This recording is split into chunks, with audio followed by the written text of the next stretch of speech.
మీ business ఏదైనా మీ ఊర్లో promotion చేయాలంటే అది సుమన్ టీవీతోనే సాధ్యం. ఇప్పుడే సంప్రదించండి. దేశంలోనే అతిపెద్ద ప్రజాస్వామ్య దేశమైన భారతదేశంలో పార్లమెంట్ ఎన్నికలు జరుగుతున్న సందర్భంగా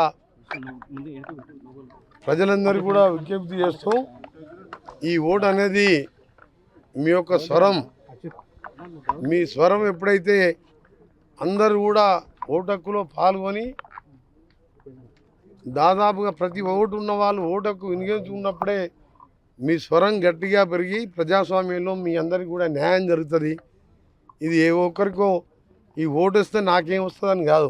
ఈ ఓటు వస్తే మీరు సరైన ప్రజాప్రతినిధులు ఎన్నుకున్నట్టయితే మీ జీవితాలతో పాటు మీ రాష్ట్రాలు, మీ జిల్లా, దేశం బాగుపడాలంటే ప్రతి ఒక్కరు కూడా ఓటు హక్కు వినియోగించుకోవాలని మీ అందరికీ కూడా విజ్ఞప్తి చేస్తున్నా.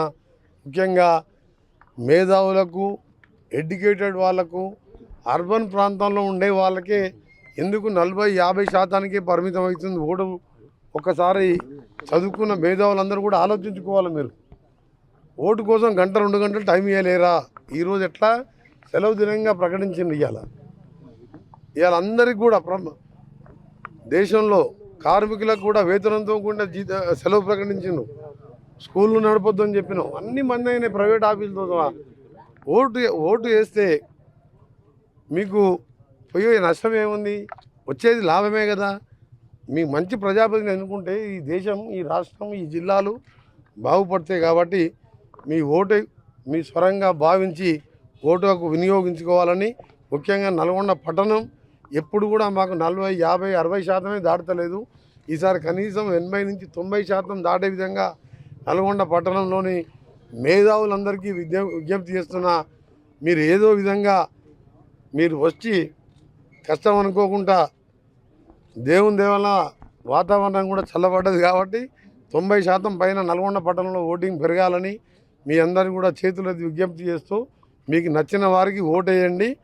తప్పకుండా వచ్చే 5 ఏళ్ళు మన దేశం ప్రపంచంలోనే నెంబర్ 2, నెంబర్ 3 స్థానానికి పోయే విధంగా ఉండే విధంగా ఆలోచించి ఓటేయాలని మీ అందరికీ కోరుతూ, ఒక సెక్యులర్ పార్టీ అభ్యర్థిగా, సెక్యులర్ పార్టీ ఇక్కడ ఉన్న రాష్ట్ర మంత్రిగా కాకుండా ఒక సామాన్య మానవునిగా మీ అందరికీ విజ్ఞప్తి చేస్తున్నా.